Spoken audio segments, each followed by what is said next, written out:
Security की जरूरत नहीं है। आप लोग सेट हो गए? जी सर, धन्यवाद।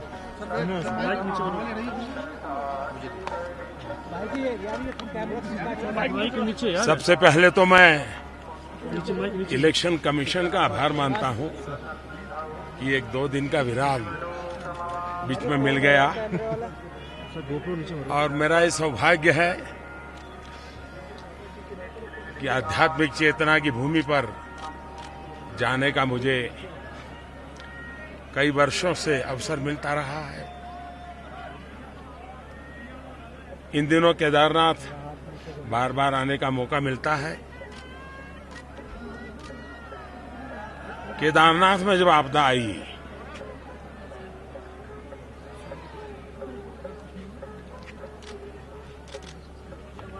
और उस समय मैं यहां पहुंचा था, दिल में एक कसक थी कि कुछ करना चाहिए।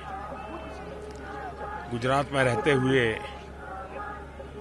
अपनी तरह से कुछ न कुछ करता रहता था,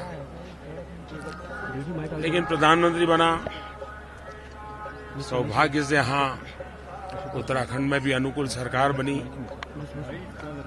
तो आपने देखा होगा कि वैसे यहाँ 3-4 महीने से ज्यादा काम करने का अवसर नहीं मिलता है, क्योंकि बर्फ रहती है, 50-52 फीट तक बर्फ चली जाती है, -20-25 डिग्री तक टेम्परेचर चला जाता है, और जब काम पीक पर होता है तो करीब 800,000 लोग काम करते हैं। और इसका एक मास्टर प्लान बनाया है, उसके आधार पर इसके विकास का काम चल रहा है।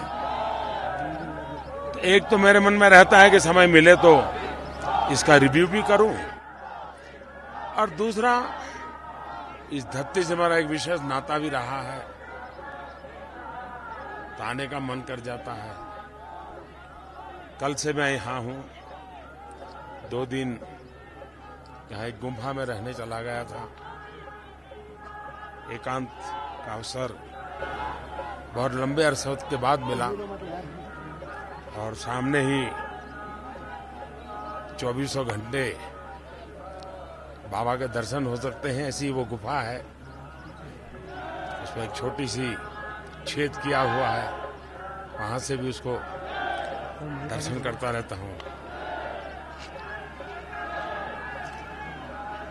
तो एक प्रकार से मैं वर्तमान के हिंदुस्तान के वातावरण से पूरी तरह बाहर था, अलिप्त था, यहीं खोया हुआ था। न कोई कम्युनिकेशन रखा था, न कोई अपने आप में था। यहां का जो डेवलपमेंट का मेरा मिशन है, उसमें प्रकृति, पर्यावरण और पर्यटन, वो तो हर प्रकार से संभाला जाए, लेकिन यहाँ की आस्था और श्रद्धा है, उसको हम और अधिक संभालने के लिए क्या केयर कर सकते हैं। हम कोई आध्यात्मिक चेतना में इजाफा तो नहीं कर सकते, लेकिन उसमें कठिनाइयां, रुकावटें डालने से तो अपने आप को बचा सकते हैं।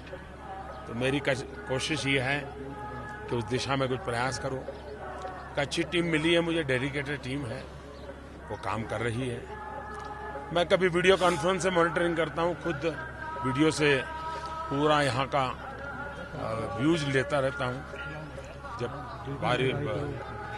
कभी कभार मैं देख रहा हूं कि जब ये यात्रा का कबाड़ खुलते हैं, तो सामान्य मानवी को तो ऐसा लगता है चलो भाई कबाड़ खुले हम जाएंगे। इसके पहले 2 महीने तक सैकड़ों लोगों को काम करना पड़ता है, रास्ते खोलने पड़ते हैं, बर्फ हटानी पड़ती है, यहाँ जो आवश्यकता है वो सामान पहुंचाना पड़ता है, क्योंकि एवरेज धीरे धीरे करके डेली 25,000 लोग पहुंचते हैं, तो उन सबको सुविधा मिले। तो एक प्रकार से ये व्यवस्था की तरफ से बहुत बड़ा काम होता है, लेकिन हमारे देश में इन चीजों की ज्यादा चर्चा बहुत कम होती है। अगर यहाँ कोई एकाध तकलीफ हो जाए तो वो मेन न्यूज बन जाती है, वरना सचमुच में अगर लोगों को ये ज्ञान हो कि भाई कितना कष्ट उठा करके लोग आपकी यात्रा की चिंता करते हैं, तो लोग भी उसमें सहयोग करेंगे। सिर्फ वो भगवान से जुड़ेंगे, उसके साथ साथ यहाँ के जो काम करने वाले लोग हैं, व्यवस्था करने वाले लोग हैं, उनके साथ भी जुड़ेंगे। जहाँ तक भगवान के चरणों में आता हूँ, मैं कभी कुछ मांगता नहीं। तो आपने जीत की कामना नहीं की यहाँ पर? कल मैं कुछ नहीं मांगता पुजारी जी कह रहे थे कि और मांगने की प्रवृत्ति से मैं सहमत भी नहीं हूं, क्योंकि उसने तो आपको मांगने योग्य नहीं बनाया, देने योग्य बनाया। और ऐसी जगह पे जाकर के ईश्वर ने देने योग्य उसको जो क्षमता दी है, वो उसने समाज देवता को देनी चाहिए। और समाज देवता, अध्यात्म देवता, उसका मिलन निरंतर बना रहता है। तो भगवान शिव जी, भगवान केदारनाथ, बाबा भोलेनाथ न सिर्फ भारत की,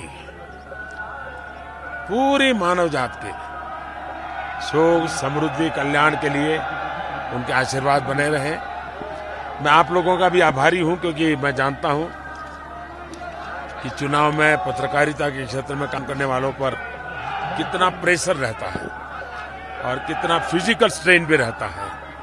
और मई जून के चुनाव यानी तो अपने आप में बड़े कठिन होते हैं। उसके बावजूद भी आप लोग समय निकाल करके यहाँ पहुंचे।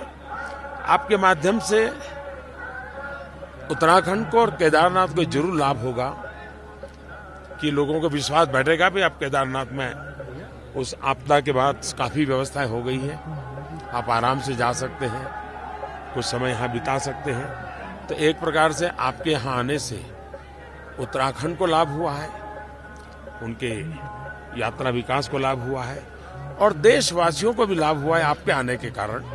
क्योंकि ये खबरें पहुंचेगी तो लोगों को लगेगा कि चलो भाई इस बार छुट्टियों में दुबई, सिंगापुर के बजाय केदारनाथ चले जाएं। और मैं भी चाहता हूं कि मेरे देश के लोग सिंगापुर, दुबई भले जाए, मुझे इतराज नहीं है, लेकिन मेरे देश में भी बहुत कुछ देखने जैसा है। जाना आना शुरू करें। मैं फिर एक बार आप सबका बहुत आभार व्यक्त करता हूं और ईश्वर से प्रार्थना करता हूं कि आप लोगों को भी कोई कष्ट न हो, आराम से अपने यहाँ स्थान पर वापस पहुंचे। ईश्वर आपकी कृपा करे। गरुड़ चट्टी में आपने तपस्या की कि 3 बार आपको आशीर्वाद दिया कि 3 बार प्रधानमंत्री आप बने। पुजारी जी कह रहे थे तो दूसरा ही चुनाव है कि आपको दोबारा प्रधानमंत्री बनने का आशीर्वाद दिया। गरुड़ चट्टी की यादें ताजा हुई सर, इतने सालों बाद। जीवन का वो पहलू ऐसा है जिसको मैं अपने पास ही रखना चाहता हूँ। कभी कभी पुराने लोग मिल जाते हैं यहाँ। आप सबको भोले बाबा की कृपा बनी रहे। हर हर महादेव।